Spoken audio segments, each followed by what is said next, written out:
Panzer von links!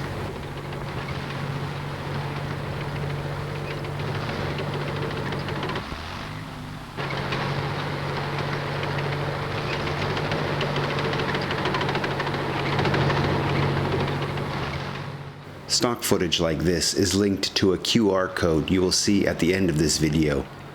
Open a free account and take a look.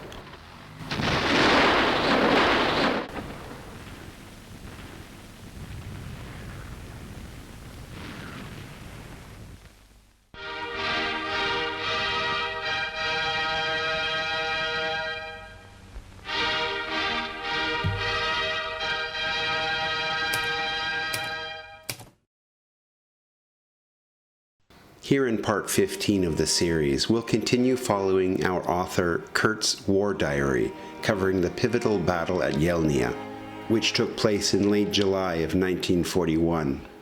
We'll go through a combat report describing the unit's first encounter with Soviet T-34s.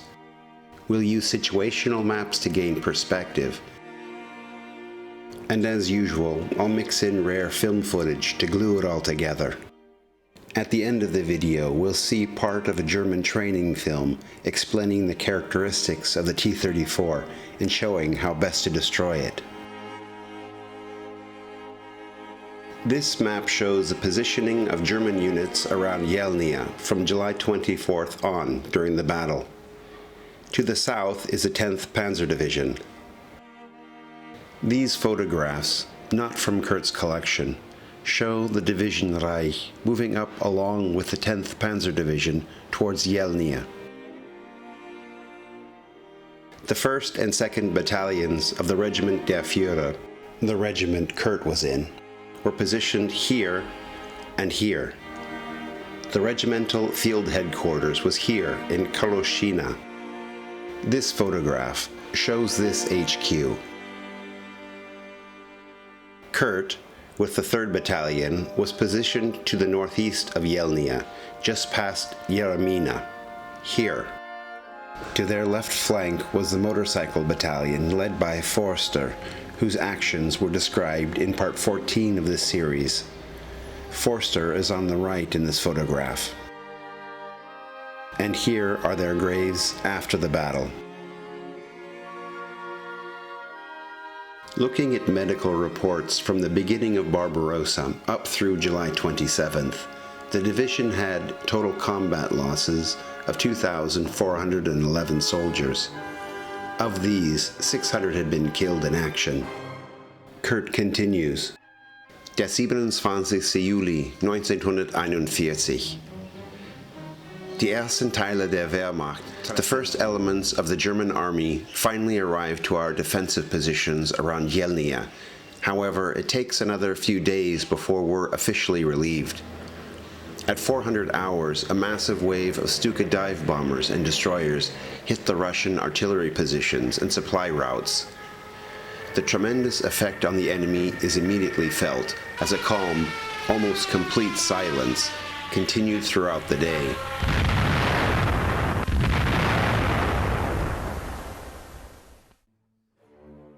On the 28th of July, however, there was again a break in that calm, as the Russians managed to reconstitute themselves and begin to senselessly send wave after wave of soldiers rushing up against our lines.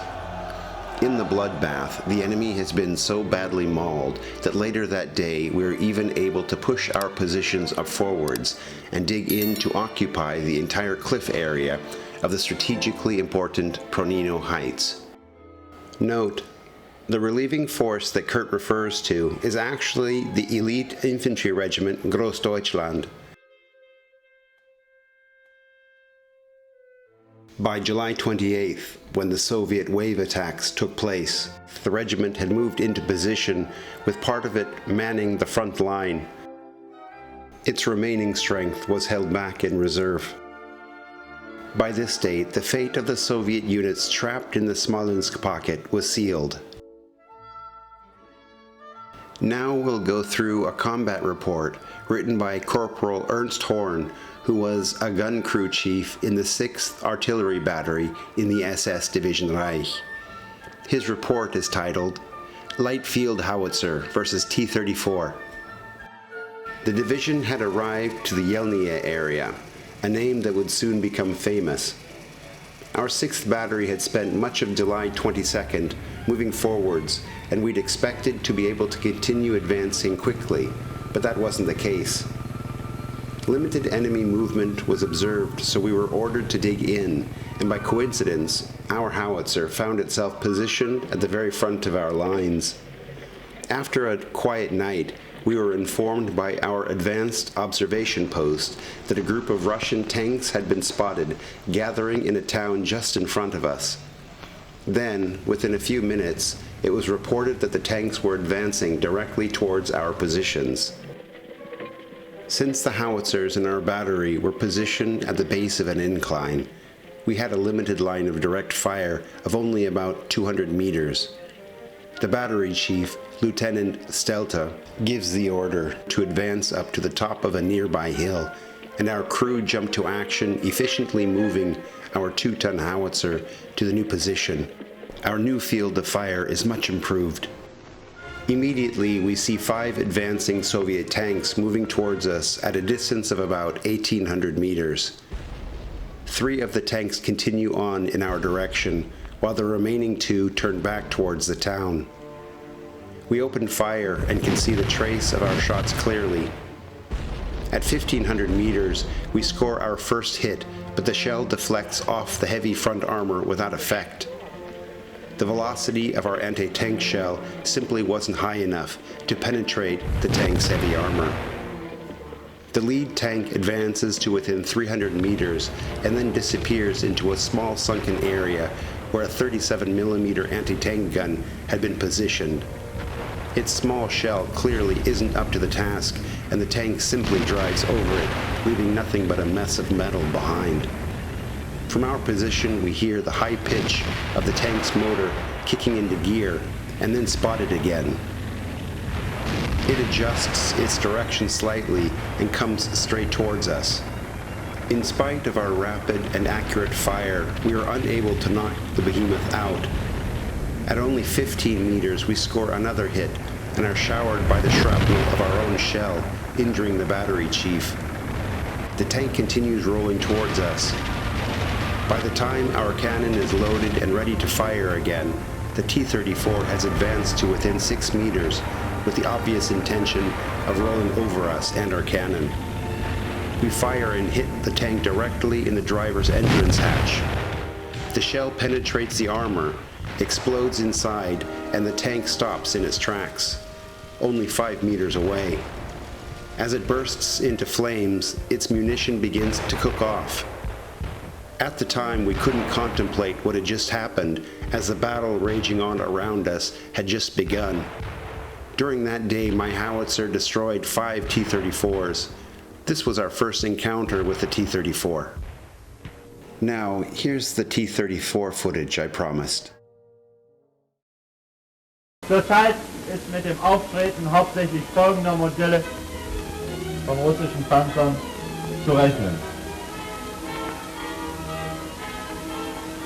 T-34.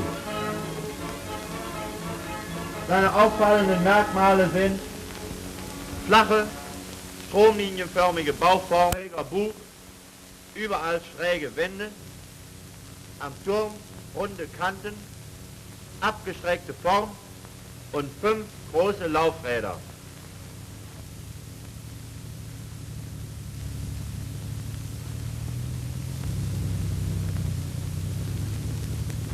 Er ist bestückt mit einer 7,62 cm Kanone und 2 MGs. Für die Nahverteidigung befindet sich an jeder Seite des Turmes ein Schussloch, das von innen durch einen Pfropfen verschlossen werden kann.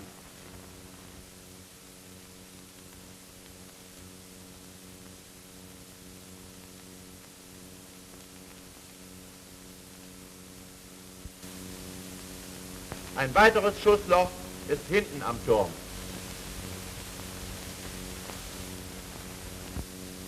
Dies ist die Fahrerseeluke mit einem Fahrerseeschlitz und je einem Winkelspiegel links und rechts davon.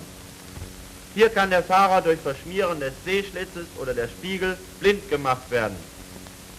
Auch MG-Feuer ist hier wirksam. Auf dem Turm ist das Rundblickfernrohr, das gegen MG-Feuer empfindlich ist. Rechts neben der Kanone ist das Turmzielfernrohr zu sehen.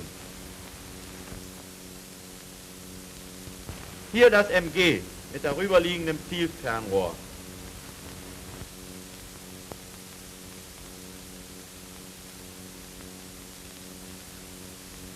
An der Fahrerfront liegt das zweite MG in Kugelblende. Es hat nur eine begrenzte Seitenrichtmöglichkeit. Darüber liegt das Zielfernrohr.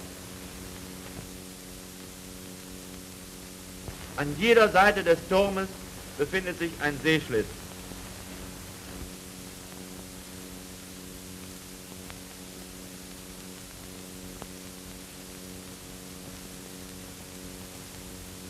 Nun der Turmdeckel. Da er nur 16 mm stark ist, ist er der verwundbarste Teil in der Nahbekämpfung. Unter dem Überhang an der Rückseite des Turms kann eine Sprengladung angebracht werden.